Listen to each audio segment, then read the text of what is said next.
Visi, misi, dan program kerja kami. Persilakan Bapak untuk menuju ke podium. Dalam waktu 4 menit dimulai saat Bapak berbicara.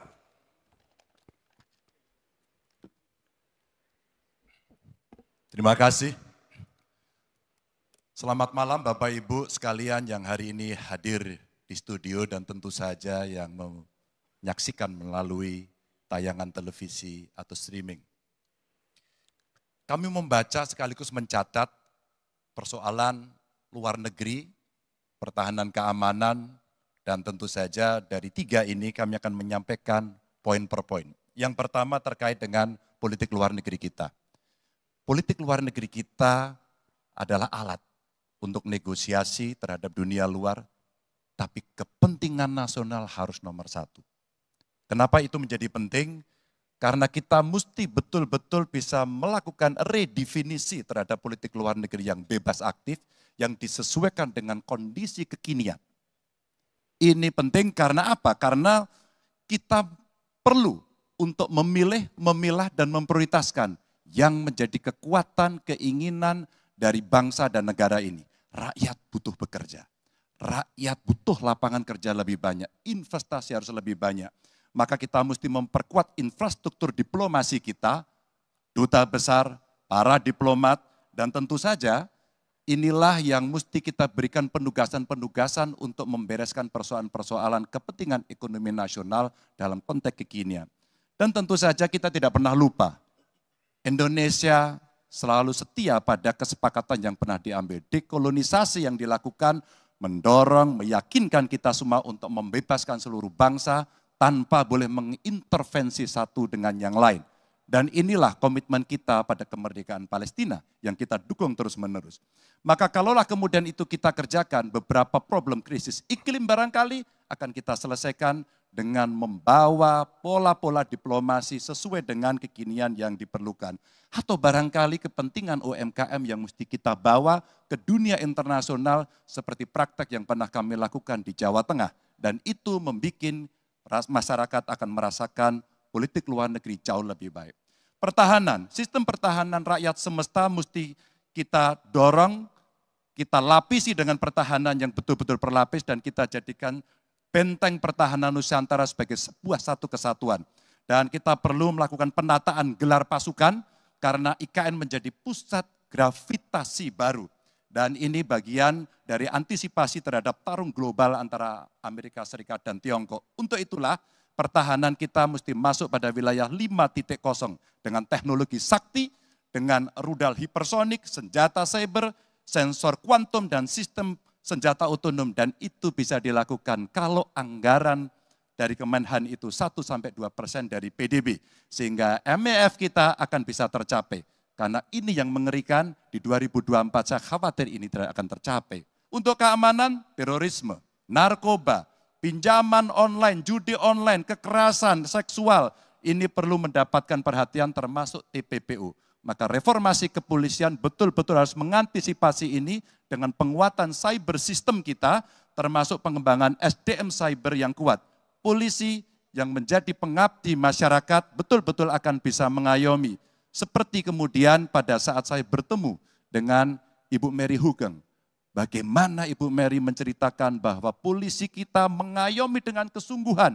Polisi kita hidup dengan sangat sederhana dan mereka punya integritas yang tinggi. Sebagai anak polisi, saya paham betul ini sesuatu yang sulit dan pasti akan bisa kita lakukan. Dan tentu saja inilah capaian-capaian yang akan kita lakukan oleh Ganjar Mahfud. Bismillah. Insya Allah kami siap. Baik, terima kasih Bapak Ganjar Pranowo. Kami persilakan kembali ke tempat Pak Ganjar. Kami persilakan kepada Bapak Anies Rashid Baswedan untuk menuju podium menyampaikan visi, misi, dan program kerja dengan waktu 4 menit.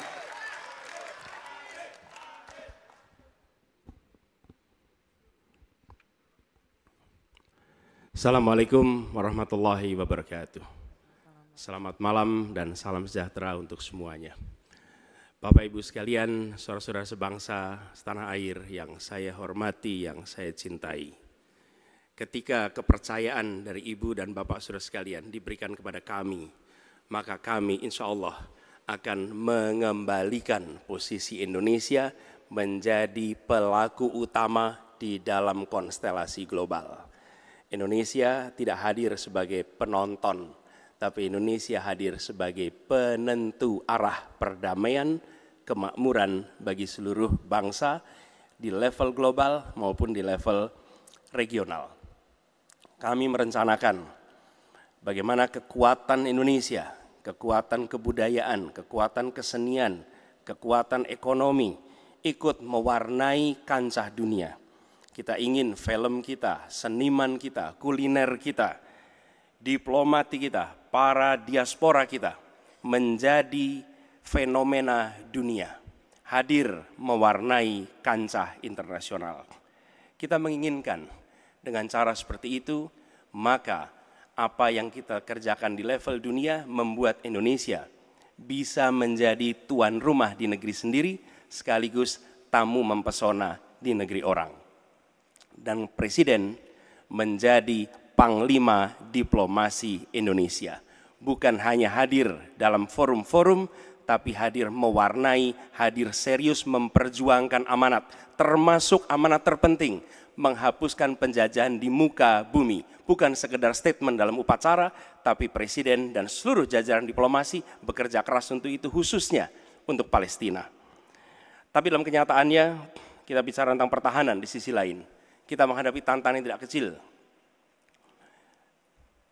Dalam beberapa tahun terakhir ini, lebih dari 160.000 orang meninggal, bukan karena serangan militer, tapi karena serangan virus. HP kita, komputer kita, diserang oleh cyber attack. Lebih dari 800 juta cyber attack. Perdagangan manusia, perdagangan anak. Bagaimana perempuan, anak-anak menjadi korban, lebih dari 3.000 orang. Dan narkoba menyerbu Indonesia. 4,8 juta orang terpapar narkoba. Keluarga-keluarga kita menderita karena narkoba ini. Dan itu pedih sekali. Itu tingkat keluarga. Pencurian ikan, pencurian pasir, itu menandakan bahwa kita kebobolan. Dan lebih jauh lagi, ironisnya, Kementerian Pertahanan menjadi kementerian yang dibobol oleh hacker di 2023. Sebuah ironi, karena itu kita ingin mengembalikan. Dan 700 triliun anggaran Kementerian Pertahanan tidak bisa mempertahankan itu, justru digunakan untuk membeli alat-alat alutsista yang bekas. Di saat tentara kita lebih dari separuh tidak memiliki rumah dinas. Sementara menterinya punya, menurut Pak Jokowi, punya lebih dari 340 hektar tanah di Republik ini. Ini harus diubah. Tambah lagi, food estate singkong yang menguntungkan kroni, merusak lingkungan, dan tidak menghasilkan. Ini harus diubah. Kami akan memulai dengan kepemimpinan yang menjunjung tinggi etika, kepemimpinan yang mengandalkan data, informasi, kapasitas yang serius.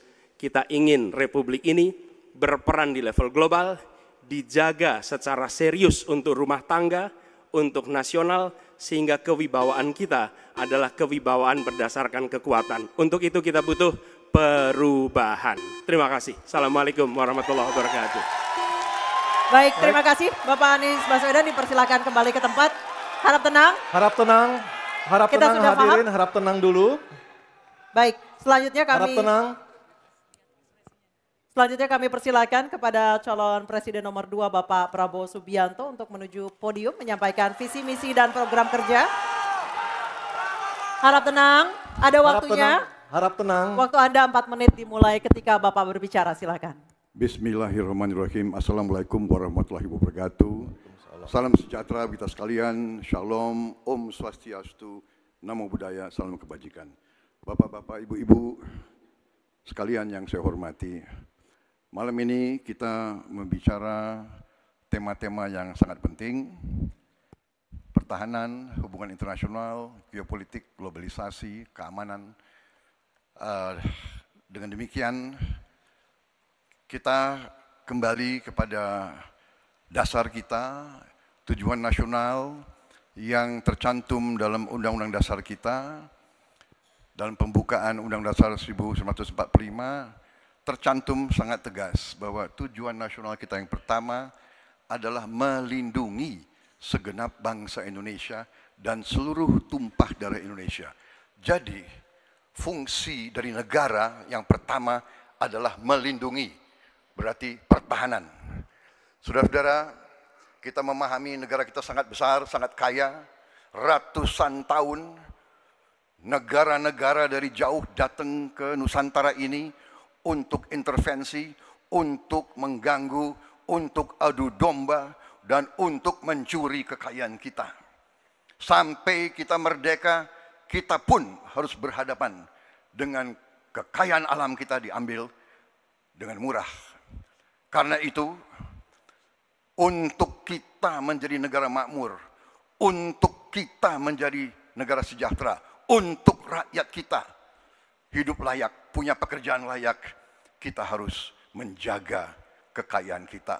Kita harus menjaga dan habis itu kita harus mengelola kekayaan kita. Saudara-saudara sekalian, politik luar negeri kita secara tradisi sejak awal kita merdeka adalah bebas aktif, adalah non-blok, tidak memihak, tidak ikut blok-blok, tidak ikut fakta. Ini akan saya teruskan. Dengan hubungan baik dengan semua kekuatan, kita bisa mengamankan kepentingan nasional kita. Saudara-saudara sekalian, 1000 kawan terlalu sedikit, 1 lawan terlalu banyak. Kita akan menjalankan politik tetangga baik. Saudara-saudara sekalian, kita bertekad harus punya pertahanan yang kuat. Mungkin ada yang asal bicara tanpa data, ya kan? Mungkin didorong oleh ambisi yang menggebu-gebu sehingga tidak objektif.